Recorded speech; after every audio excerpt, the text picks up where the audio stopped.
Hello, welcome to Hong Kong Direct. It is that time of the week where we take a bit of a different look at racing in Hong Kong, a bit of the behind the scenes and what's going on in the world of Hong Kong racing. Today, however, we're going to stretch things a little further afield because we've got the Hong Kong Derby clues, first of all, with the first two of the 4-year-old series races completed. We're also going to hear from Sam Nati, the head of commingling at the Hong Kong Jockey Club, about what exactly is the World Pool.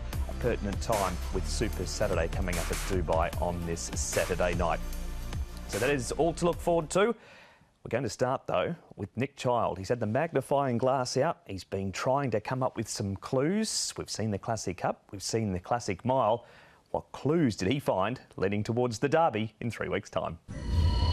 Yes, thank you, Mark. And to the Hong Kong Derby then, the third and final leg of the Hong Kong 4-year-old Classic Series. And, well, last weekend we saw California Spangle take out the middle leg, the Classic Cup, over 1,800 metres in very good style indeed. Though going ahead to the Derby, that poses a slightly new dynamic for this horse, and some may have concerns about the trip. But one man who can shed a bit of light on that is his rider, Zac Purton.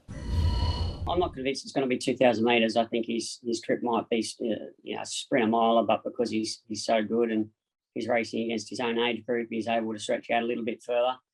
I thought at the end of the 1,800, he was starting to feel the acid a little bit. The last 200, he was out on his feet, but he's a trier and he kept giving everything he could. Now, visually, I think people probably have a different read on that race than what the sectionals tell us. The first two sectionals were inside a standard and the third section was on standard. So he's gone through the first 1,200 metres inside a standard. So in that respect, it was a good effort. Now, he's going to have to draw a good gate in the Derby. If he doesn't draw a good gate, if there's any more pressure, he's going to be found wanting. So we need things to go our way. There are a couple of really good runs in that race behind us. As is always the case at the 2,000 metre start, the barriers are probably going to dictate the chances of the horses in this race. But, it's an exciting race and he's in good form. So I'm looking forward to riding him again. As Zac alluded to there, the sectionals were very decent up front in the early part. Inside for the first couple. Did slacken off, though, towards the end. And some of those big runs that he mentions in behind, well, many may look to the fourth-placed horse. That was the mile winner, Romantic Warrior. And we can hear from his jockey, Karis Teetan.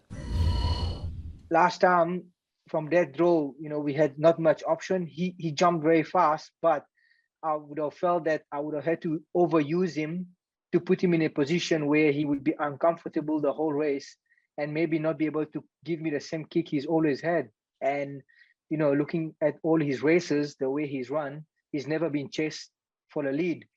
And so, of course, I was 4 deep with no cover. I had some cover a little bit, just for a few strides, but then, when the pace slacked a little bit around 1,000 meters, that I was post 4 deep, and I thought in the straight he still did a great job to finish fourth. And I think going towards the Derby, if we get a draw, he'll be very competitive. He will be very competitive, I'm sure, given he was a little bit out of luck there in the Classic Cup. Well, one horse who finished ahead of Romantic Warrior there was the very much improving Turin Red Sun, who's run 2 very good races in the first 2 legs, and Alexis Badel can tell us more. It was a huge effort from the horse, considering the slow pace. He gave me a very nice feel. Also, I have no doubt about the distance.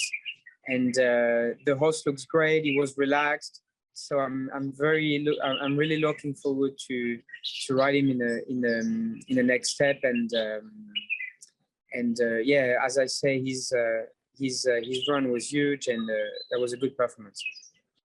It certainly was a good performance. He's bidding to do what Sky, Darcy, Werther and Fei have done in getting beat in the first 2 legs and then going on to win the Derby. But figures could play their part for sure in the final leg of the 4-year-old Classic Series. As we bring up the graphic for you on screen, you can see that in the last 10 years, the lowest rated winner of the race, Akid Mafid, was rated 102. And there have been some pretty lofty ratings amongst them as well. The likes of Rapid Dragon in there, Designs on Rome, and obviously not forgetting some of the most recent winners there with Golden 60 off 112. But this year, there are only 2 horses rated over 100, and they are California Spangle, of course, winning the Classic Cup, and also Romantic Warrior. So if you're going on figures, it's between those 2, but it might be a bit more of an open year this time around over the 2,000 metres, and it might give an opportunity to something rated a little bit lower, Mark. But still so much to play for, and it will all come up for decision on March 20th. There he is, Nick, with his preview of what is coming up for the BMW Hong Kong Derby, which is around 3 weeks away.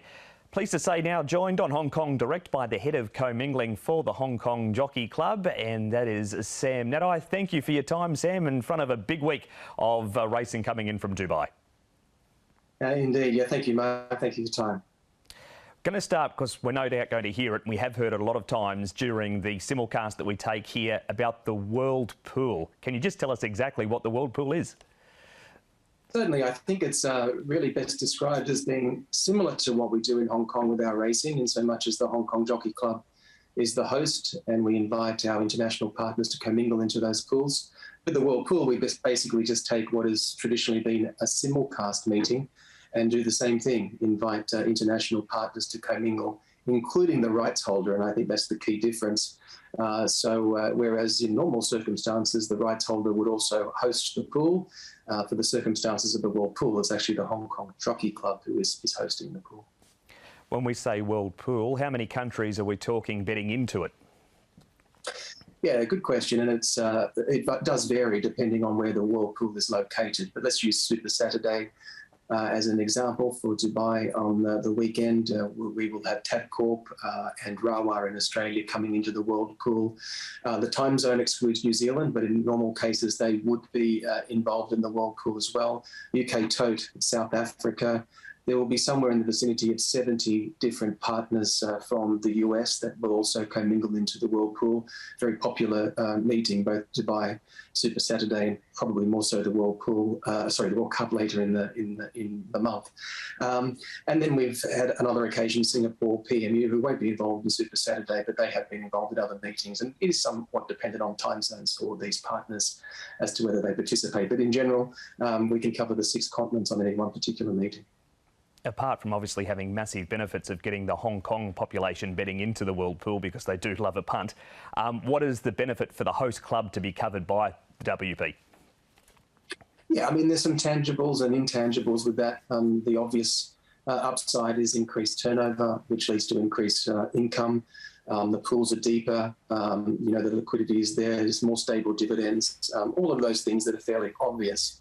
I guess if we look at some of the intangibles, it's an opportunity to work with like-minded partners internationally to promote pari-mutuel, very much as a funding model, and I think also just promoting major international events is what the World Pool brand is really aligned to. On international events, Sam, are we talking expansion plans going forward? Is it always getting bigger? It is.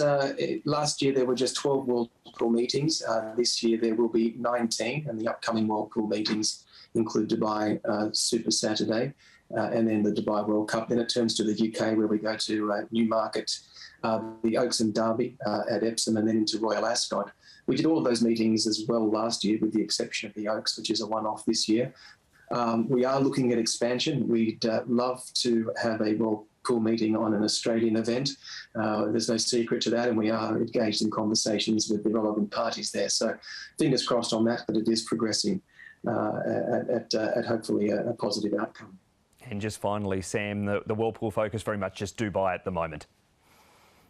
Yeah, it definitely is, and it's a popular 2 meetings as well. Obviously, one of the great advantages of having both of the Dubai cards over the month of March is that a lot of the horses that race on Super Saturday will also line up, 4 weeks later. So there is some form to follow through there. Fantastic, Sam. Thank you for giving us some time here on Hong Kong Direct, and looking forward to seeing Dubai covered by the World Pool on Saturday night. Always a pleasure, Mark. Good to chat to you. Plenty from Sam about the world there, but what about closer to home in Hong Kong? What is coming up over the next 7 or so days? And we do have racing in the diary at Sha Tin on Sunday with dual course racing. We kick off with a quality all-weather race at 1 o'clock, trackside live from 12:30. Back to Happy Valley next Wednesday night, 6:15, trackside live on air with the 9-race program. and then Sha Tin again on the 12th of March as we count down towards the culmination of the 4-year-old series. Speaking of the 4-year-old series, Douglas White has Turin Red Sun. He's been training up a storm as far as the Group 1 winners go. He'll be looking to win the Derby with Turin Red Sun. This is Dougie's last win in the Derby as a jockey. It's back to 2013 and Akeem Mafid. That has been Hong Kong Direct. Thanks for joining us. Bye-bye. As they turn the corner in the 2013 Derby, Jungong Alba Celesta sitting ducks. It has to be you. Deleuze makes his move on Gold Fun. Endowing's there on the fence. Now White asks for the supreme effort on Akeem Mafid. He draws the stick as he goes after Gold Fun. Endowing still there on the fence. Rainbow Chic going between them. It's Akeem Mafid, Gold Fun, Endowing, but the odds-on favourite Akeem Mafid will prevail in the Derby. Akeem Mafid.